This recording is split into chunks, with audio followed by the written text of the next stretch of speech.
նշում եք, որ բոլոր հանդիպումների և միջազգային այս հարթակներում այցերի ընթացքում բարձրացնում եք գերիների հարցը և փորձում եք լուծումներ գտնել։ Վերջին շրջանում բավականին ակտիվ էիք միջազգային հարթակներում հանդիպումներում, ինչ նորություններ կարող եք ասել և այլ երկրների միջոցով որքանով է հավանական տեղեկություններ ստանալ գերիների մասին ձեզ համար թեկուզ։ Շատ լավ, շնորհակալ եմ հարցի համար, իսկապես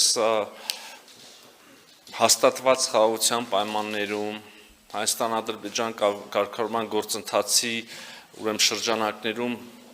էական մի քանի հարցերի շուրջ ձեռք բերված համաձայնությունների պայմաններում այդուհանդերձ մնում են որոշ հարցեր, որոնք դեռ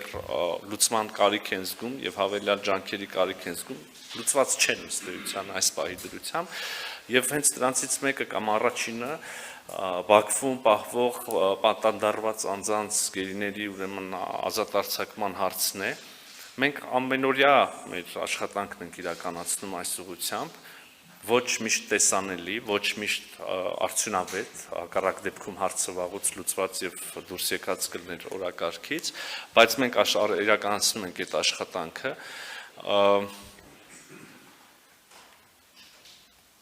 Ինչպես և միշտ այս պահին ևս ես ուզում եմ հույս հայտնել, որ առաջիկայում մենք այս առումով լավ նորություններ կունենանք, համենայն դեպս մենք չենք դադարում մեր ջանքերը և բառացիորեն երեկ նաև Շարմ ալ-Շեյխում տեղի ունեցած այդ խաղաղության գագաթնաժողովի շրջանակներում կրկին մեր ադրբեջանցի գործընկերների հետ քննարկել ենք այս հարցը։ Այնպես որ հուսանք, որ մեր ջանքերը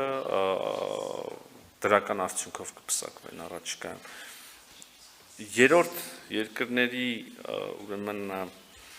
մասնակցությունը հատկապես պատանդարված անձանց